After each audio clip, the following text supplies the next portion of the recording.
So a few days ago, I explained that I had this awesome experience where I met a few guys who are rhododendron royalty in the world of hybridization. And I am such a baby, as in toddler, as in new to this game, when it comes to hybridization. I've been collecting rhododendrons for many years now, but I've never hybridized. I've never tried to cross-pollinate rhododendrons. Well, this experience shot me in another direction, and now I am absolutely on this mission to learn how to hybridize rhododendrons. So I'm not sure how all this is going to work because, full disclosure, I'm new to this, but I'm going to show you a few things as we go throughout different videos. It's not all going to happen in this summer or this spring, and it's not all going to happen quickly. This is a long process. Probably the funniest thing I heard in a long time, and the most important thing I could take away from our meeting was when he said to me that rhododendron hybridizing is the greatest hobby on the planet because there's 3 to 4 years of anticipation that you get and only 1 day of disappointment. So this is a long drawn out situation, but I'm out here right now with a rhododendron that's near and dear to my heart. I have done some research now. I've put some actual thought into this instead of just going out like the Wild West and slinging my 6-shooter and trying to cross-pollinate everything that comes to mind. And I think I've got some good ideas, although, like I said, I'm very new to this and we don't know how this is going to turn out. But I'm in love with the rhododendron Senator Jackson. And I want to save some pollen from it for next year.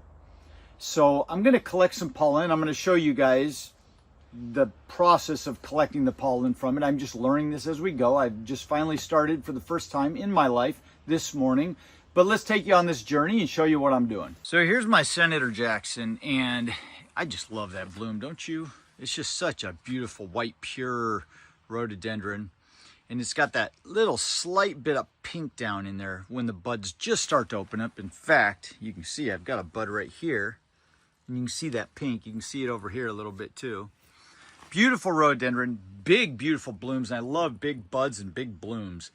It does have some Yakushimanum in its lineage, so it's a good rhododendron for breeding with, from what I understand. And it creates a more tight, compact rhododendron, which a lot of people like.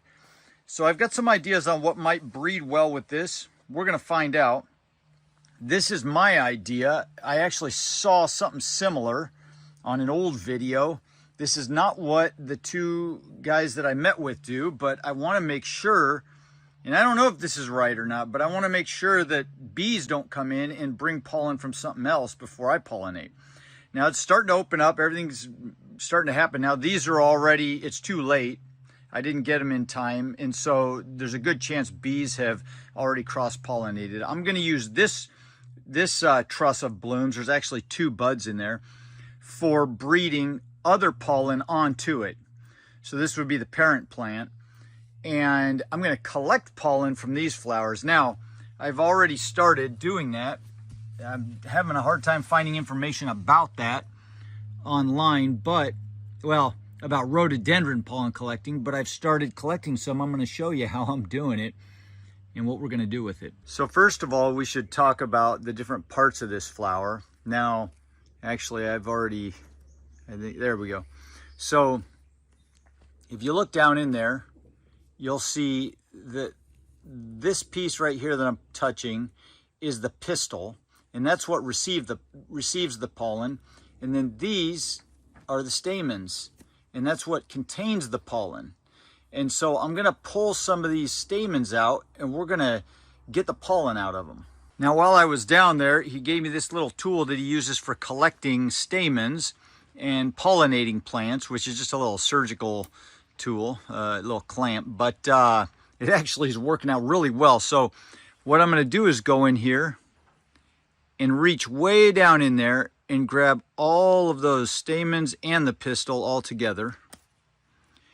And then I'm going to come up here and grab the pistil and just pull it off because we don't need that. We're just collecting pollen right now. But first I want to see if I can show you what this looks like here. So there's our little stamens, and when I touch the end of them,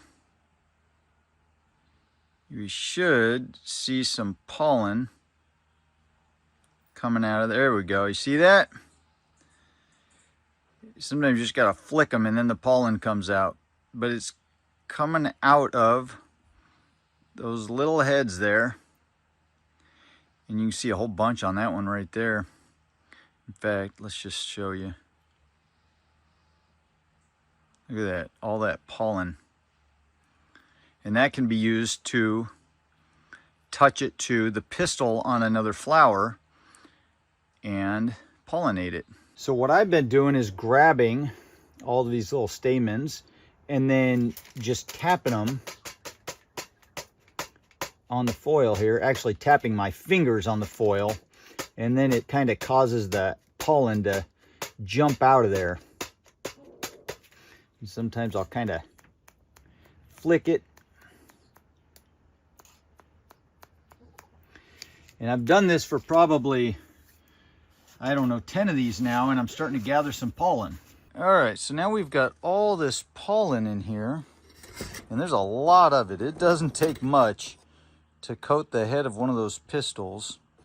And so I'm gonna let this dry now, and I'm gonna use desiccant packs, and we will pack this up and store it in the freezer. Now the reason that I'm saving this pollen right now and not using it on something else is because although I am going to use this Senator Jackson and bring pollen from other flowers into this one so that this is the seed parent, I also want to use its pollen and then spread it to other rhododendrons, mainly one particular rhododendron, the Nancy Evans. And I've learned through my travels that, the other day anyway, that Nancy Evans is an excellent seed parent. And so I want to use that one and see if I can get, now goals are goals, what actually happens is might be completely different, but what I would like to do is get something similar to Nancy Evans, which is a compact plant like it is, but with maybe a little bit bigger leaves, because I like the leaves that are big, and also bigger buds, because I love big flower buds. And on many of the rhododendrons that I have, especially this particular one, there are huge buds that open up into big flowers on a compact plant, and I think that would look really good with a little bit of yellow in this particular plant, the Senator Jackson. I don't know what I'm going to get. I don't know how this is going to work out. It's genetics. You know, there's going to be a broad range of what we end up getting in the seedlings, but in my mind somewhere, as I look around and read and think about this, I think that would make a good cross. So I know I'm drawing this out a little bit, not on purpose, but I'm trying to understand it too in my own mind as we go. If I freeze this pollen, I preserve it, I can come around next year when Nancy Evans is blooming, pull it out and use that pollen on Nancy Evans. Why am I needing to do this and preserve this pollen versus just doing things right now? Well, Nancy Evans blooms earlier in the season, so they actually don't bloom at the same time.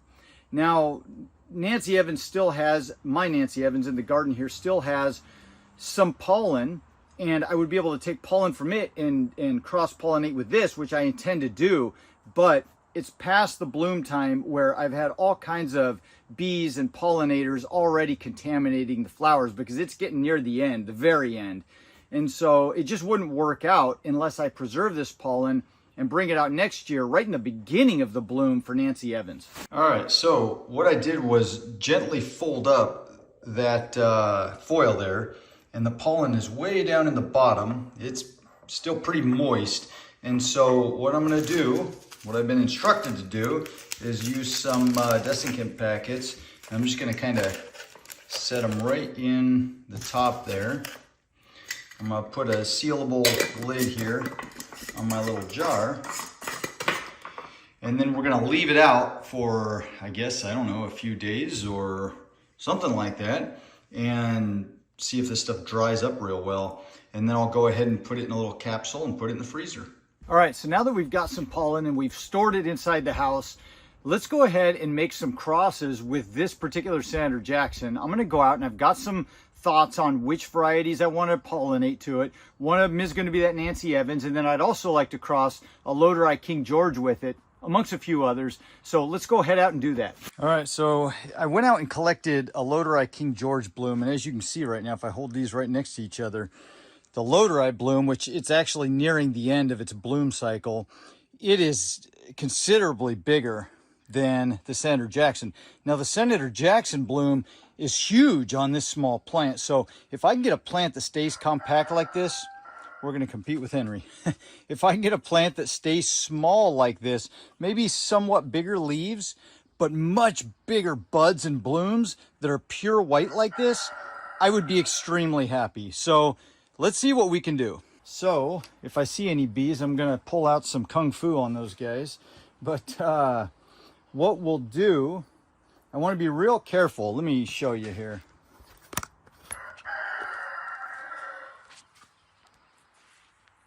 I want to just touch those pistils with my Rhododendron pollen.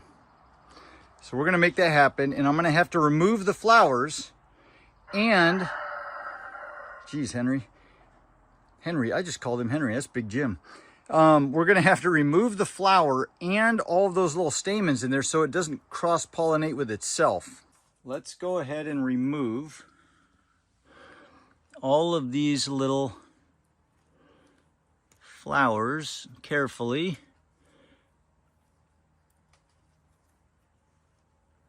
Away from that pistil. You see that? As soon as I shook it, all those stamens just started spewing pollen. So we got to be very careful about that because we don't want the plant to pollinate itself. So there we are. We're left with just a single little pistil. Now I'm going to do the same thing. I'm going to remove this flower here because it's in the way. I don't want anything getting pollen into there.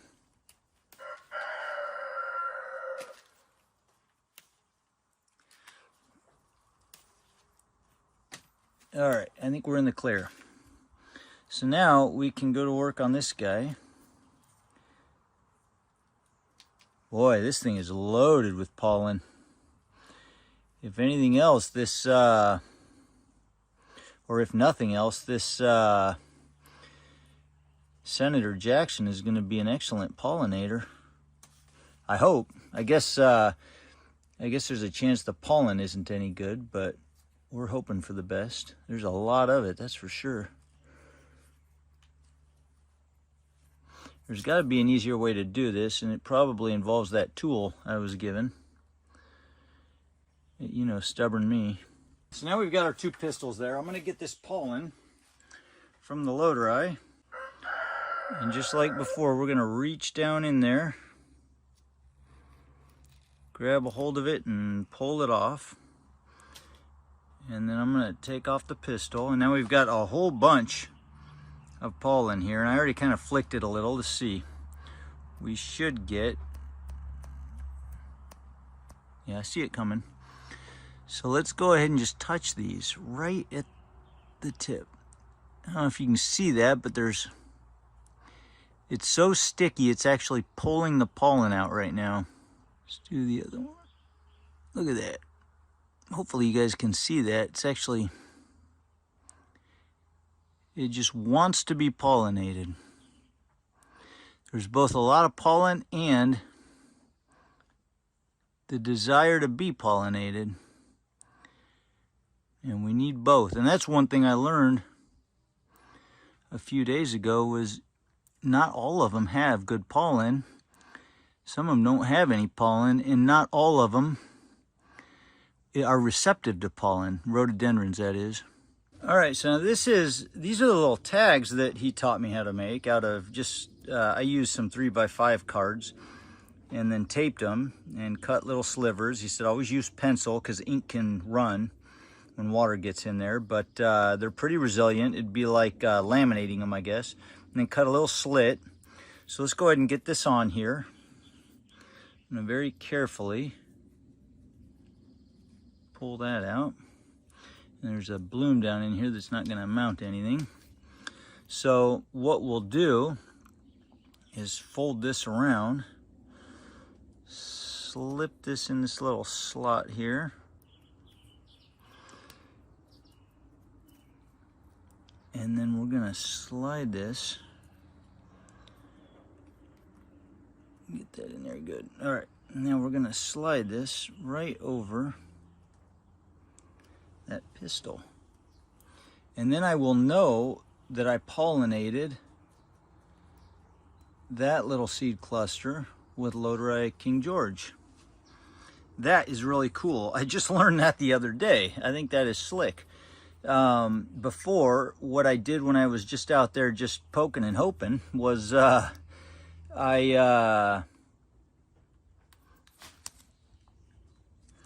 what I did before I met these guys was I was just going out there with zip ties, and I would just take all the flowers off of the whole head and zip tie the whole branch and just have maybe 2 of them that I pollinated on it. And so it's not labeled though. Now I did take notes on it that I've got to refer back to, but this is a far superior method. It's a little more tedious than what I did, but when I come back to it, everything is labeled beautifully.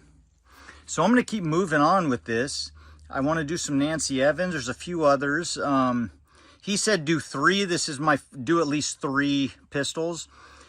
This is my first time though, and I'm just trying to get a range of things going, and I'm really just getting a lot of practice. So I'm going to cross-pollinate with maybe some Anna Rose Whitney, some Nancy Evans, and other things, and then I'll show you what this looks like when it's all done. All right, so here we go. I've got a little bit of a mess on my hands down below, but we've got all kinds of crosses going on here.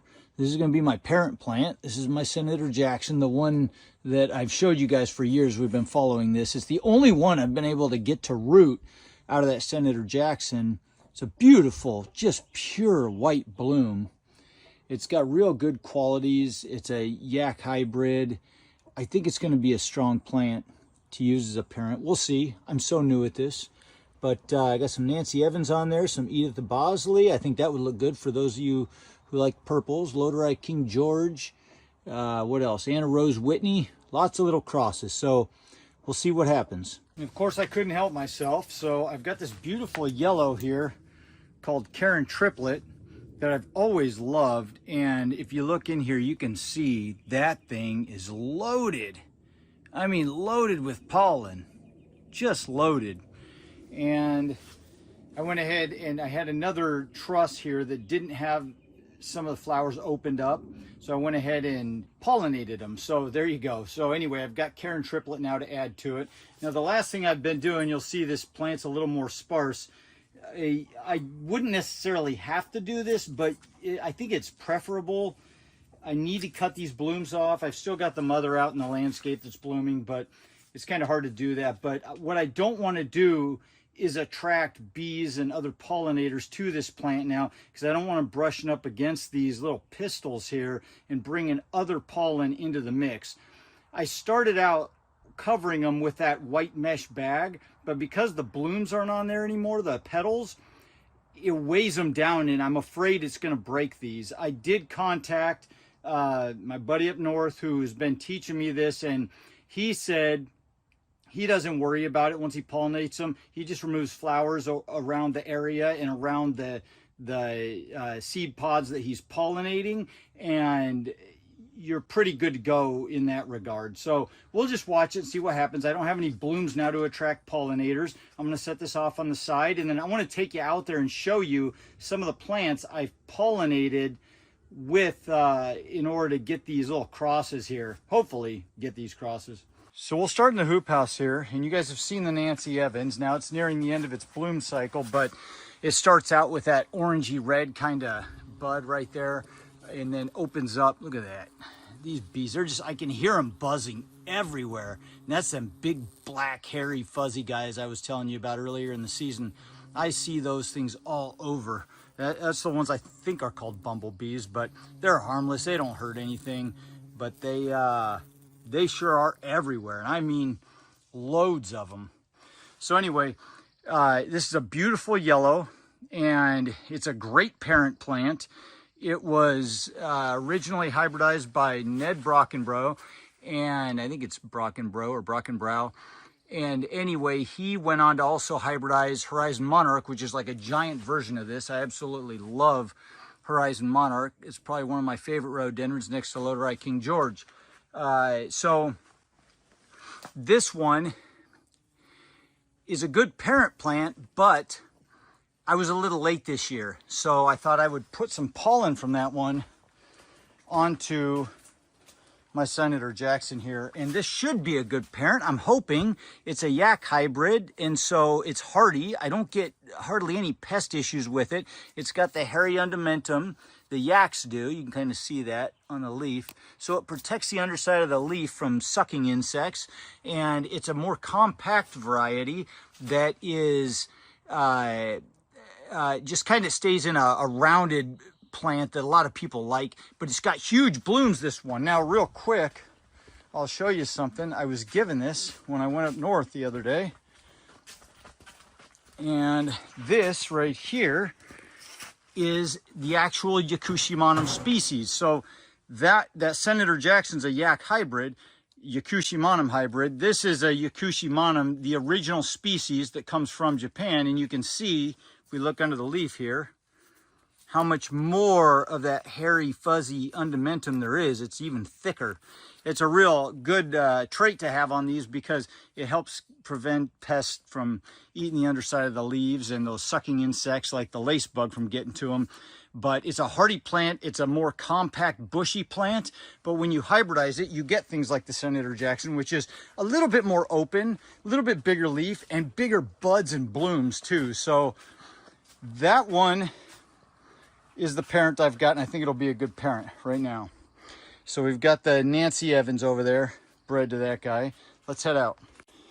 The next thing we've got is our Rhododendron King George. So we've been to this bed before, you've seen it, but the Rhododendron, man, these things they're just way down with the weight of those blooms. You can see all the branches bending over. Once the blooms all fall off, they'll pop back up. So the new growth is already starting. They get some nice tall new growth. Look at the thickness and size of those seeds on there. This is a massive tree-like plant when it eventually gets, you know, some age on it in the landscape. But so the Rhododendron King George, I definitely want to cross with it because it's one of my favorite rhododendrons of all time. It's got these massive blooms here. And then there's like, you know, I don't know how many of them on a truss, 10, 12 of them making a giant ball. We'll see what happens if this turns out to be a good pollinator or, you know, pollen plant. We'll see. So the Rhododendron King George, we're crossed with it. Now the next one I did was this Edith Bosley, and I am not a huge fan of the purples, but this is probably my favorite purple, or one of them. It's just got this, it's real dark purple for one, and then it's got that real dark eye, and I love that. But my wife really loves this, and I thought if I could come up with a cross between this and that Senator Jackson, which is just a beautiful big bloom with pure white, and it starts out kind of pink, like a light pink that opens up to pure white. What if it started out a little bit darker purple and then opened up to a pure white? Anyway, that was the thought behind that. I just saw what's in bloom and what's happening, and this guy was in bloom and had lots of pollen in it, so I thought I'd go for it. And around in the corner, we've got the mother Senator Jackson. So this is Senator Jackson I've got planted out in my landscapes. The only one I've got.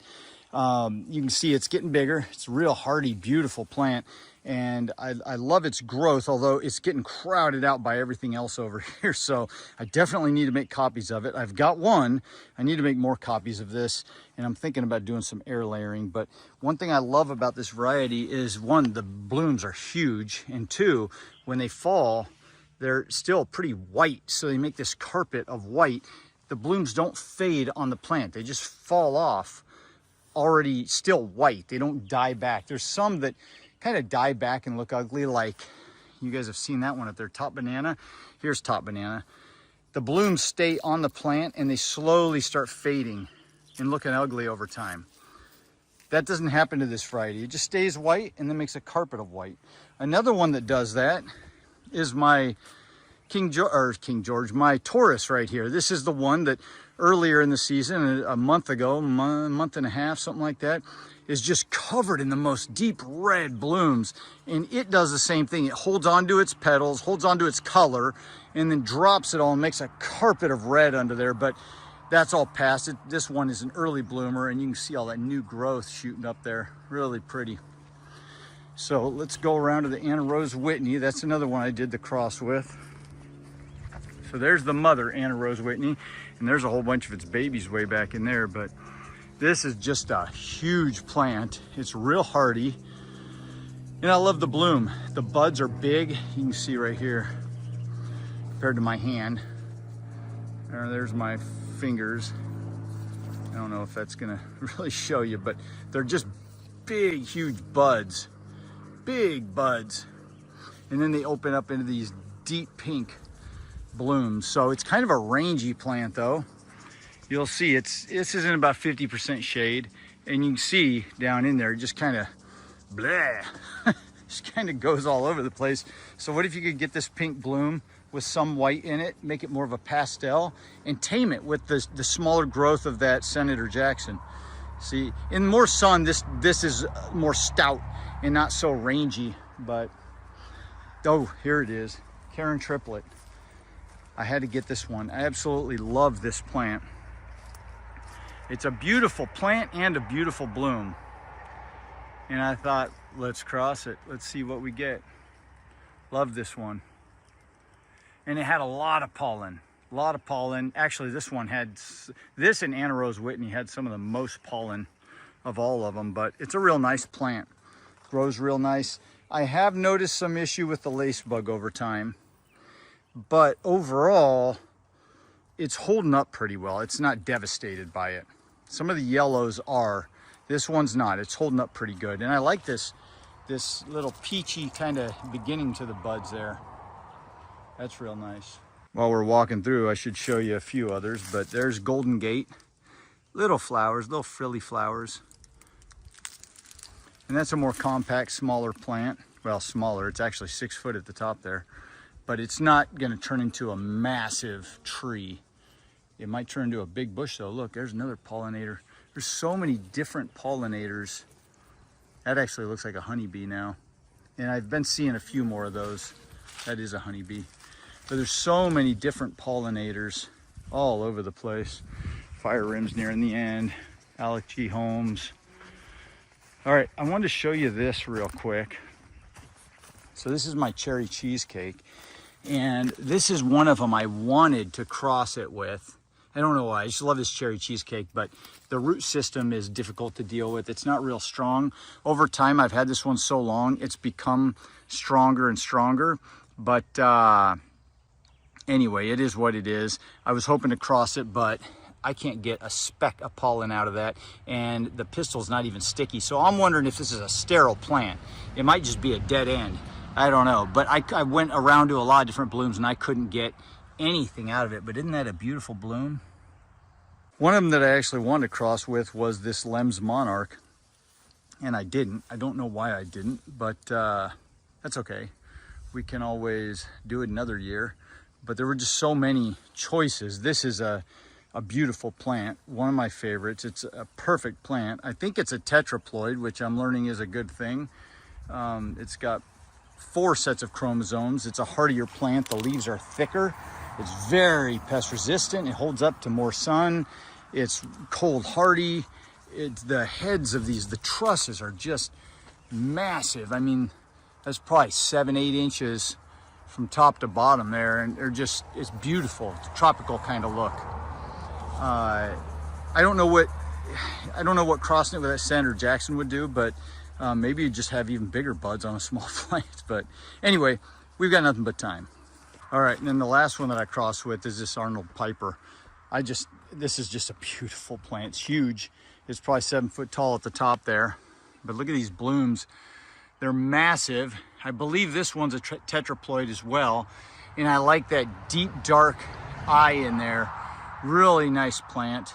You can see, I mean, these trusses are just huge compared to my hand there. Here's the top truss. It's a massive one. Really like that plant. I like the size of it. I like the big leaves. Maybe you get something like this with more white in it, and just something that's a little more manageable size-wise. And then this is the last plant I wanted to talk about. So this is my Lem's Tangerine, and it's a beauty of a rhododendron. It's about the most orange rhododendron I've got. The color stays fairly deep orange as it opens up. It's got the slightest hint of pink. And it'd be cool if somebody could ever figure out how to breed that pink out of there and just have it straight up orange. But it's pretty darn close to orange as it is. So what I did, you can see, I covered it with one of those little nets so that nothing could get in. I've got a triple truss here. You can see that orange through there. It's kind of hard to see if that camera will get it. See how orange that thing is? And it's a beautiful bloom, but I've got 3 trusses that are gonna open up in there.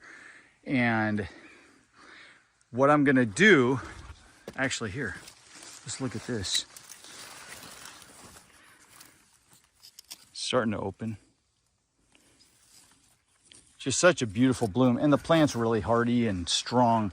But what I'm gonna do, because I was unable to get pollen out of this, so I thought I desperately want to bring some of this orange into that Senator Jackson, but I couldn't get pollen. I tried on several blooms, I pulled them off, but I could not get pollen. And I mean, I was breaking little stamens open trying to look for it. And so what I think I'm gonna do, so I kind of touched the end of a couple of the pistils and they were moist. And so I thought maybe it'll accept pollen. Some rhododendrons are like that. Some just won't produce pollen, some will.